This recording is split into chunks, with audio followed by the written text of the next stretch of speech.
Salut à tous, c'est Statman et bienvenue dans cette nouvelle vidéo. Aujourd'hui avec nous, nous avons ce petit ordinateur de chez HP. Alors, il n'est pas neuf du tout, je l'ai acheté d'occasion dans un magasin EasyCash. Donc c'est globalement un endroit où je vais souvent après mes semaines de travail pour pouvoir un peu regarder ce qui se passe, regarder les prix de l'occasion. Et comme dans ce cas-là, si je vois une affaire qui me semble pas mal ou qui peut être intéressante pour une vidéo, je n'hésite pas à acheter. J'y vais même tellement souvent que maintenant les vendeurs me reconnaissent et me demandent à chaque fois des nouvelles, donc pour vous dire que je suis bien accepté là-bas. Alors pourquoi cet ordinateur? Tout simplement, je l'ai vu, c'est un peu comme souvent, je passe dans les allées, souvent je fais ordinateur portable et je vais vers les consoles, c'est les trois allées où je vais le plus souvent. Pas trop vers les livres, pas trop vers les DVD parce que j'ai souvent ce qu'il faut à la maison, j'ai pas besoin de surplus de livres pas cher. Et j'ai vu que cet ordinateur avait devant lui une sorte de panneau avec une grosse promotion. C'est ce qu'ils font souvent quand ils mettent un produit en avant, c'est que en plus de mettre leur étiquette classique, ce qu'ils font c'est qu'ils mettent une sorte de grosse étiquette avec marqué attention, le gros prix avec le prix plus bas en plus grand. Et bien cet ordinateur était quasiment à moins 50% par rapport au prix d'origine.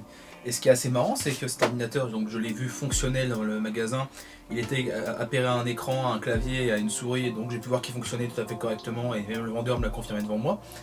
Et ce qu'il me disait, le vendeur, parce que bon, comme je vous ai dit, à force d'y aller, genre maintenant on se parle souvent comme qu'il dirait, c'est que cet ordinateur n'avait intéressé personne quand il était vendu en pack, parce qu'ils avaient fait, comme ils font souvent, des sortes de packs où ils mettent clavier, souris, écran. Et il ne se vendait pas du tout. Il a retiré le pack, le vendeur, il l'a mis en tout seul, juste avec un écran pour dire que l'ordinateur fonctionne, donc il tournait en magasin. Et ce qu'il m'a dit, c'est qu'en fait, toutes les personnes qui étaient intéressées se demandaient si le prix qui était affiché en grand, donc le prix d'origine que je vais vous montrer juste après, était le prix du pack, mais non, pas du tout, ça n'était le prix que l'ordinateur.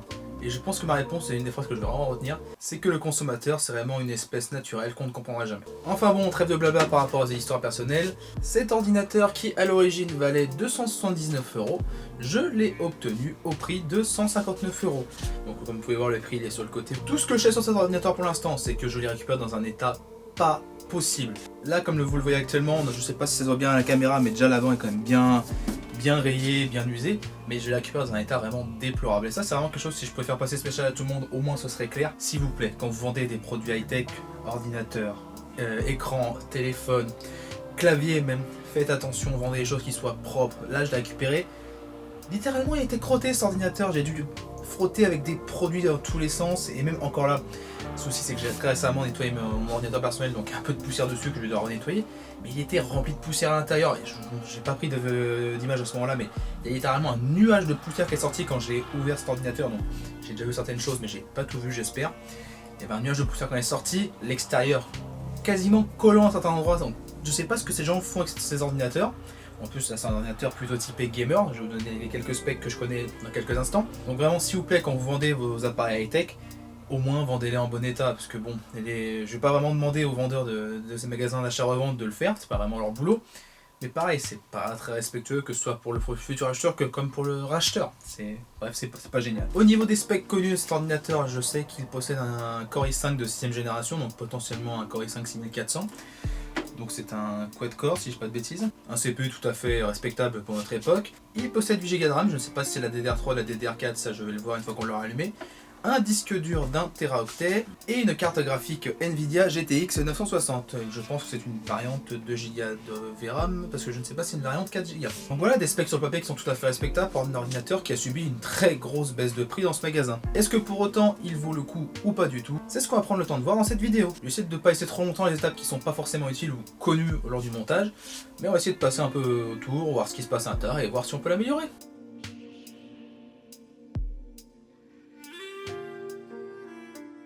Bon, en termes de setup, c'est pas du tout pratique parce que ça prend beaucoup de place, quand même une tour dans un cadre, mais j'ai réussi à le faire rentrer dans le cadre de la caméra.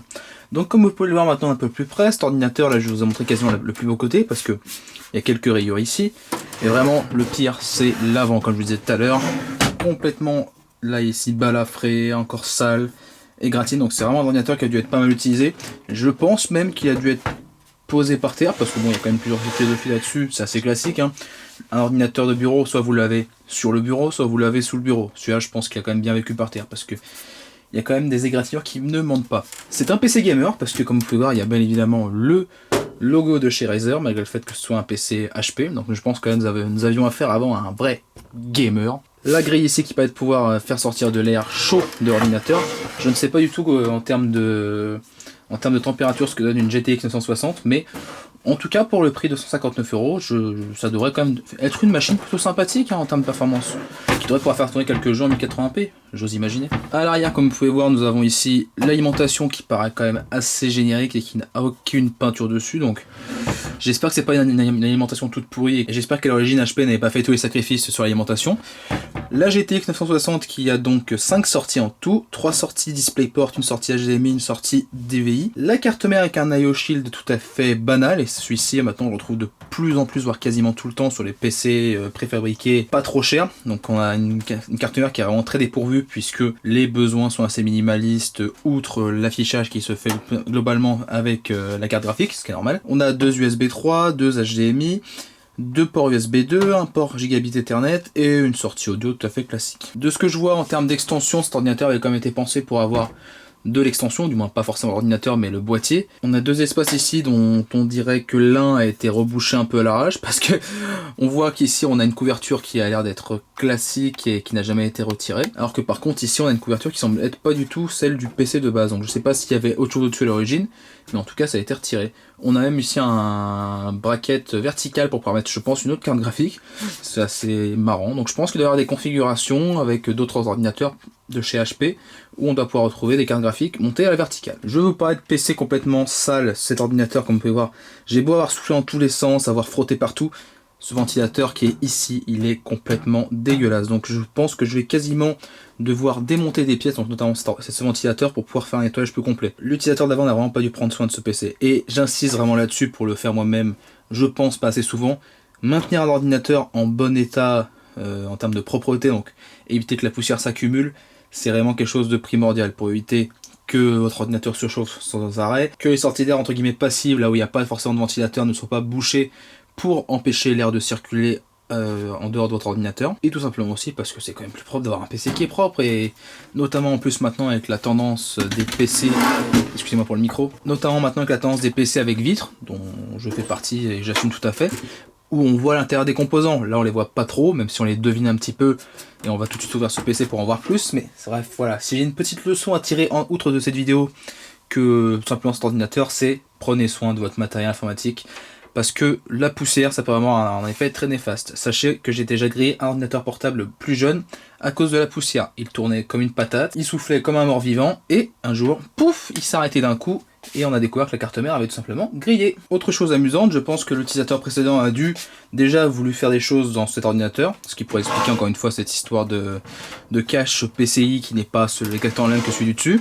C'est qu'il n'y a plus les vis qui permettent de pouvoir tenir en place complètement le côté gauche. Quand on tire dessus, ça s'ouvre tout seul et on va pouvoir voir un peu de quoi il en retourne. Moi j'ai déjà vu un petit peu puisque j'ai retiré l'amas de poussière qu'il y avait dans l'ordinateur. Et encore, j'en vois encore qui traînent et ça me désole. Alors, qu'est-ce qu'on peut voir une fois qu'on est à l'intérieur? Alors pour vous ça va être compliqué parce qu'encore une fois l'angle est un peu bizarre. Je vais essayer de zoomer au bon moment quand il y aura besoin. Mais là je suis quasiment en maximal en termes d'inclinaison, malheureusement. Qu'est-ce qu'on peut voir? Ici, la GTX 960, comme vous voyez, c'est vraiment un PCB tout fin. Il me semble que la GTX 960 était une carte plutôt moyenne de gamme, donc équivalente à ce qu'était la GTX 1060 sur la génération qui a suivi. Comme vous pouvez voir, c'est vraiment tout fin, et le dissipateur thermique a l'air tout à fait correct. J'ai déjà vu pire, mais c'était sur des cartes beaucoup plus entrée de gamme et beaucoup moins puissantes. Vous le voyez ici dépassé, c'est le dissipateur thermique pour le CPU, donc pour le Core i5 6400, du moins j'espère que c'est un 6400 si je ne dis pas de bêtises. Lui-même est encore un peu sale, donc je pense qu'il y a encore un peu de nettoyage à faire. On a ici 2 barrettes de RAM. Est-ce qu'on peut voir ce que c'est? Alors on a une barrette de chez Crucial et une barrette de chez Samsung. Donc je pense que cet ordinateur ne devait pas venir avec 8 Go de RAM de base, mais il devait plutôt venir avec 4, parce que ce qui est assez étrange, c'est qu'on ait 2 barrettes qui ne soient pas de la même marque. Généralement quand c'est directement le constructeur qui les met, on retrouve très souvent, pour ce que j'ai pu observer, 2 barrettes de RAM de marque identique. Si ce n'est pas carrément des marques, des barrettes OEM, auquel cas, ce qui peut se passer, c'est que si chaque fois vous mettez ces barrettes là dans votre ordinateur ne démarrera plus. Au niveau de l'alimentation, nous avons donc affaire à une alimentation de chez HP, il faut croire. Ils disent...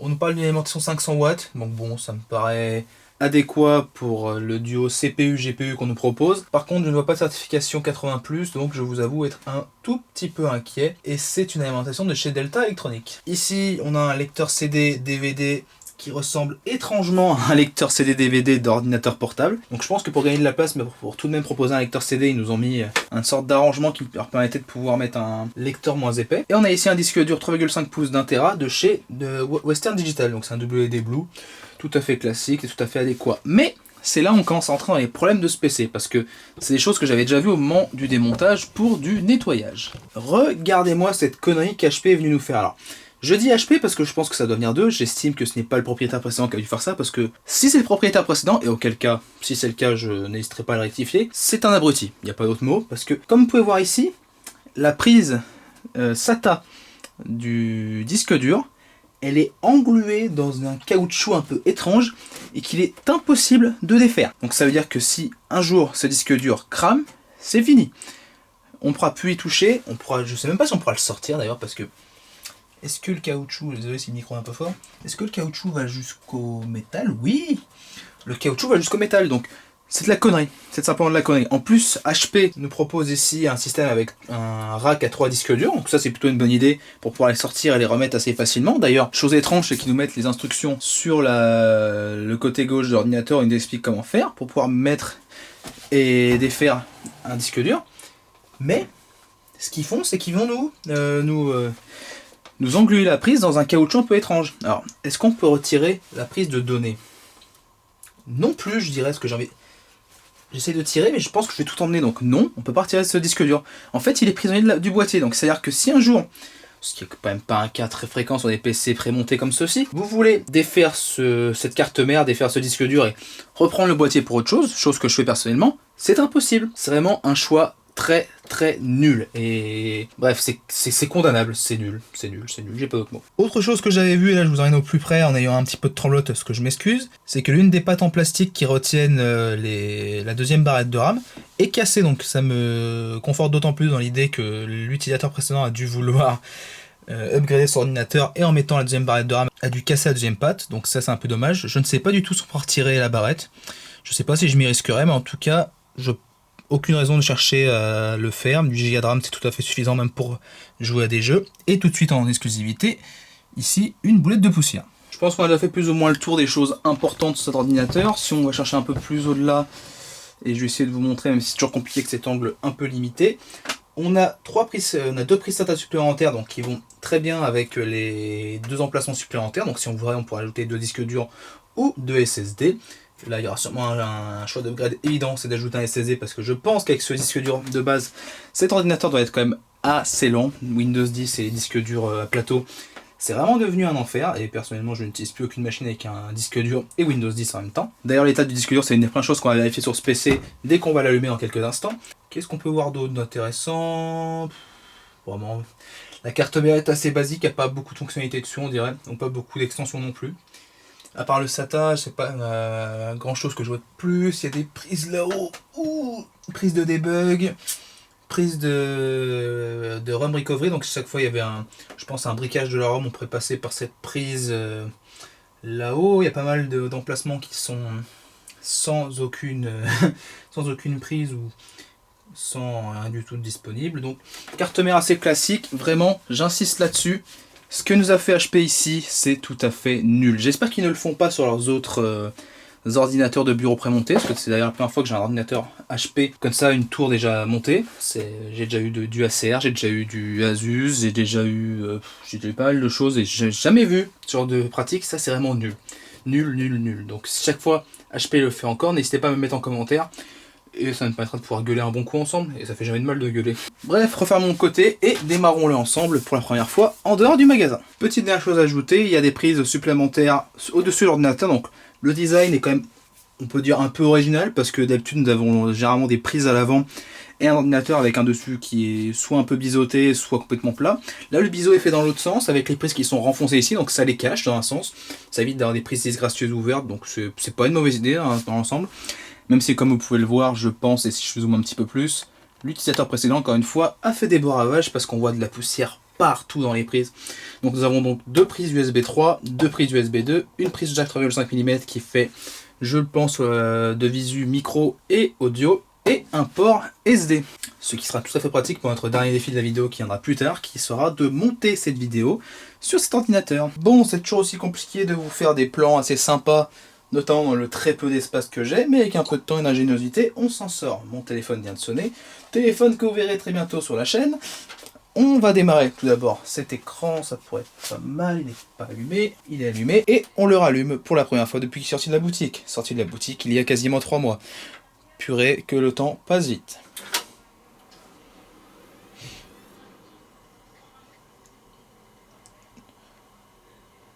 Ok, donc déjà nous pouvons voir certaines choses ici.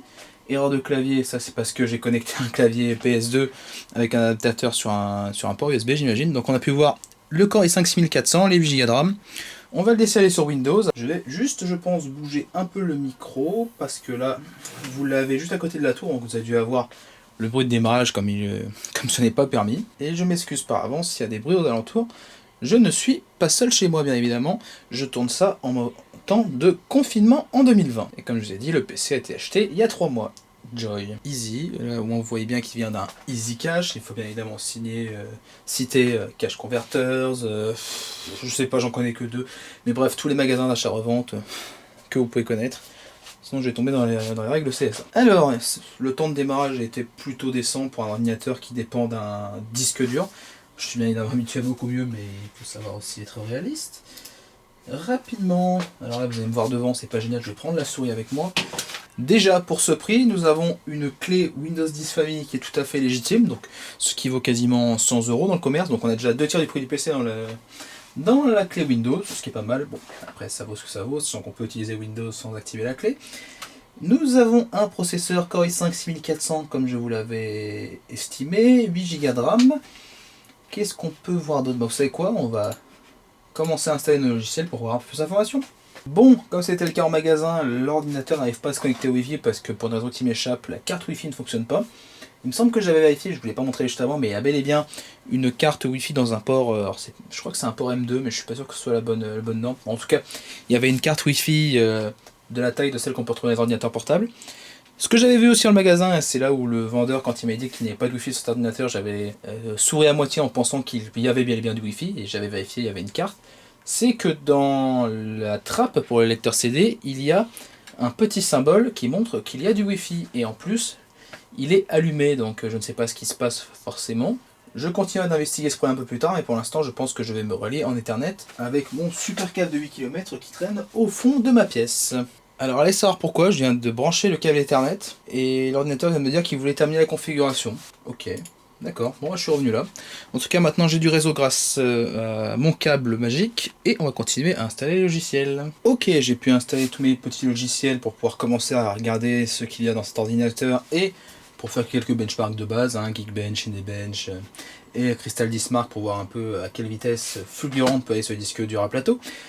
Et jusqu'ici ça a été plutôt décent, je vous avoue que pour un ordinateur qui dispose d'un disque dur à plateau et de Windows 10, j'étais plutôt surpris par la rapidité tout à fait correcte de l'ordinateur. Bon, il faut quand même se rappeler que c'est un Core i5 de 6ème génération, ce n'est donc pas si vieux que ça, mais j'ai vu les choses tellement ramées à cause de Windows 10 sur un disque dur que je m'attendais au pire. Donc, on peut confirmer la GeForce GTX 960 dite HP, donc je ne sais pas si c'est un modèle OEM ou pas, mais en tout cas, vu comment elle était, c'était pas du tout un modèle Founders Edition de chez Nvidia, je sais même pas si on a eu une pour cette carte graphique là. On peut donc confirmer les 2 Go de mémoire vidéo.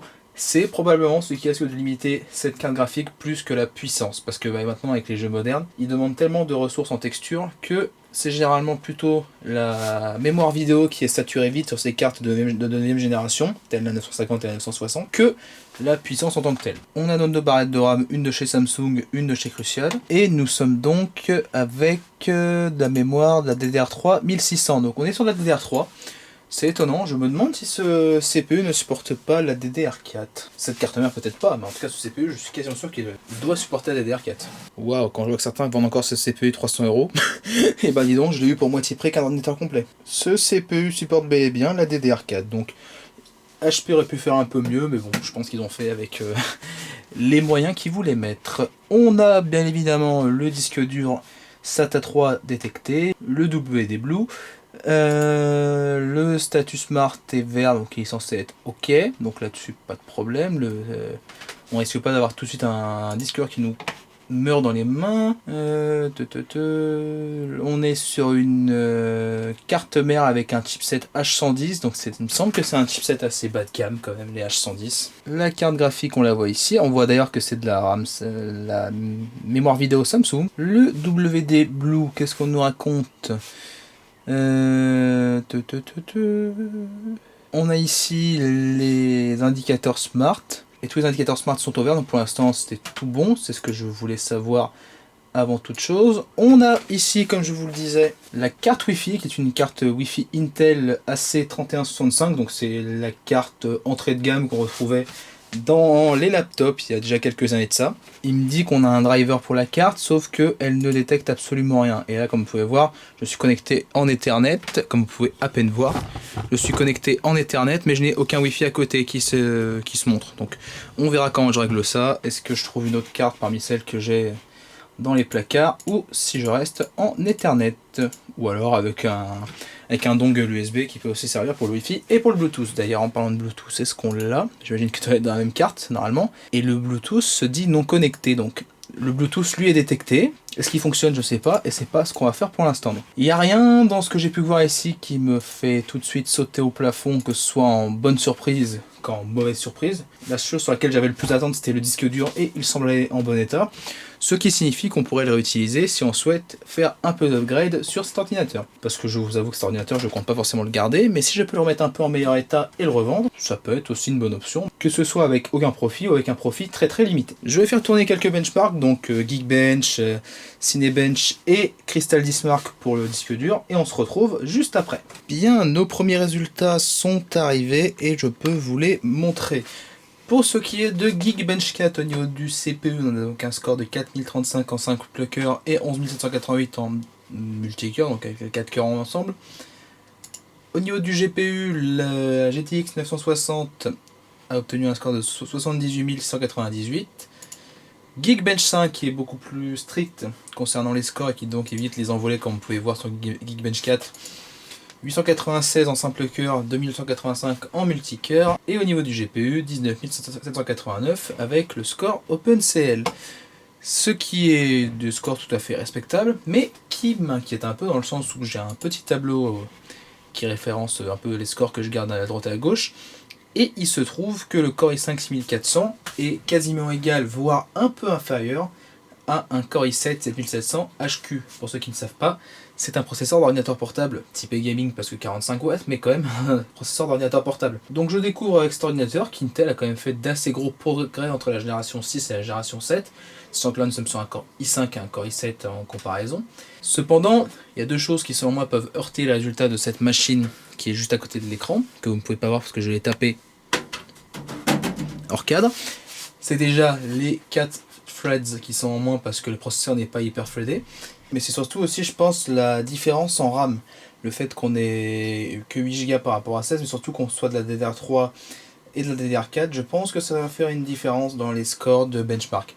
Comme vous pouvez voir, on est à peine devant en simple cœur et on est derrière en multicœur, donc là je pense que c'est les 4 threads en plus qui doivent bien aider. Et même en termes de carte graphique, c'est ça que c'est assez étrange, c'est qu'on voit que la 1050 Ti mobile, avec 4 Go de mémoire vidéo, est au-dessus en comparaison de la GTX 960 desktop. C'est ce qu'on peut voir ici, parce que j'ai un autre tableau avec les scores GPU. Pour l'instant, je n'ai que les scores de base, et comme on peut voir, où est-ce qu'il est? Je n'ai bien évidemment pas noté les scores dans le même tableau. Youpi, donc là on a 78 698 sur Geekbench 4, 85 000 pour Geekbench 4 pour la 1050 Ti, donc on est 7000 points au-dessus. Et on est à 19 789 pour la 960, contre 21 487 pour la GTX 1050 Ti. Donc on a vraiment ici la démonstration des gros progrès d'NVIDIA aussi, entre la génération 9 et la génération 10. Et pourtant entre une version desktop ici et une version mobile qui était dans un PC gaming Asus que j'ai revendu depuis, puisque j'ai pas eu le temps de faire des vidéos dessus, mais ça valait plus vraiment le coup. Voilà en ce qui concerne Geekbench. En ce qui concerne Cinebench, On est à 1224 points, donc c'est un score tout à fait honorable. En comparaison de notre maintenant processeur de référence, le 7700 HQ, on a une différence quasiment d'un quart, encore une fois. Je pense que les 4 threads en plus doivent bien aider sur ce benchmark. Donc on a 1139 sur le 7700 HQ et 1224 sur le 7400. En ce qui concerne le disque dur, alors non, ça c'est Dropbox, oups. En ce qui concerne le disque dur, on est sur des résultats tout à fait classiques. On est même un peu au-dessus de ce qu'on attendrait, malgré le fait que ce soit des résultats qui soient classiques pour un disque dur à plateau 7200 tours minute. C'est que j'ai vu des disques durs dans des PC prémontés qui étaient aux alentours des 100, 120, 130 mégabits seconde. Là on est à 175, 170, que ce soit en lecture-écriture. C'est un score qui est normal et donc je suis plutôt satisfait de ce disque dur que je vais pouvoir garder lors de mon utilisation un peu plus intensive et extensive. Et avant de vous quitter sur cette première partie de vidéo concernant ce PC HP, j'ai installé pendant ce temps-là Steam, et pour que vous ayez quand même un petit résultat concernant un jeu vidéo populaire, je vais installer Shadow of the Tomb Raider et faire tourner le benchmark une fois que les 38 Go du jeu se seront installés. On se retrouve tout à l'heure. Bon, après un long temps d'installation et un redémarrage accompagné d'une mise à jour qui aura pris plusieurs dizaines de minutes à s'installer, on a Shadow of the Tomb Raider devant nous. Donc, bien évidemment, la 960 est là, DirectX 12, et on va essayer en 1080p avec en graphisme. Bah écoutez, on va aller en très haut. On va se dire que 1080p en très haut ça va passer. Je suis quasiment sûr que ça ne passera pas, mais en tout cas pas de manière fluide. Parce que je me souviens que sur la 1050 Ti mobile avec 4 Go de mémoire vidéo, il me semble que je m'étais arrêté en médium. Parce qu'en haut et en très haut, c'était juste pas possible.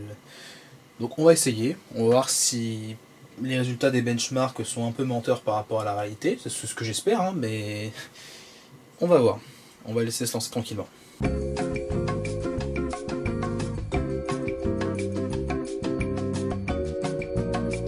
Ok, on est de retour, on va donc essayer en haut cette fois-ci, non pas en très haut, et on va retirer le flou cinétique. Parce que ça tend à faire un peu n'importe quoi et ça sert à rien. Le fameux motion blur. Et on est reparti pour de l'attente. J'espère qu'en haut ça peut passer, mais bon, si en très haut ça a merdé, j'ai bien peur qu'on soit obligé d'aller en moyen ou en bas. Voire peut-être entre les deux si on tune un peu les différents paramètres. Prions, hein. Soyons pleins d'espoir.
Bon, vous avez eu le droit à 2 runs pour le prix d'un, donc je vous ai fait le premier run en 1080p haut et le deuxième run en 1080p médium.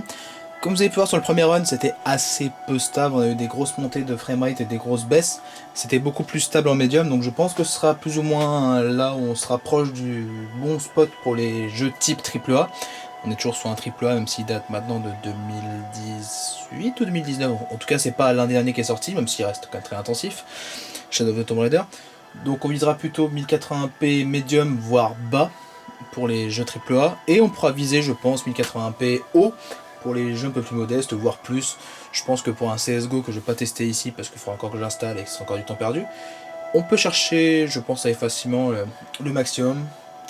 Peut-être même en 1440p, qui est la définition de mon écran. Enfin bon, j'essaierai ça lors de ma période de test, parce que oui, pour finir cette vidéo, je vais vous donner quelques perspectives par rapport à la suite. Il y aura une seconde vidéo où je ferai le point après une semaine ou deux d'utilisation, pas plus, parce que vous vous rendez quand même bien compte que quand vous passez d'un Core i5 6400 avec une GTX 960 à habituellement un Core i7 8700K et une GTX 1080 Ti, comparé à d'autres téléphones que je peux garder des fois un peu plus longtemps que 2 semaines, je ne vais pas m'attarder sur cet ordinateur même s'il est très bien. On va essayer de faire en sorte, en tout cas, je vais l'utiliser avec des jeux, je vais l'utiliser pour monter cette vidéo, je vais l'utiliser avec du Photoshop, avec du Illustrator si possible, et je vais en plus lui appliquer quelques upgrades pratiques et quelques upgrades, entre autres celle-ci avec d'autres, un peu plus fantaisistes. Donc c'est ici que va s'achever cette première vidéo concernant cet ordinateur, j'espère qu'elle vous aura plu. Elle sera sûrement un peu longue, un peu plus relax que des vidéos un peu plus structurées comme j'ai pu faire sur l'Apple Watch, le bilan sur l'Apple Watch. Si elle vous a plu, si vous êtes content de me revoir, n'hésitez pas à lâcher un gros pouce bleu. Et puis sur ce, on se dit à très bientôt pour une future vidéo. Allez, salut!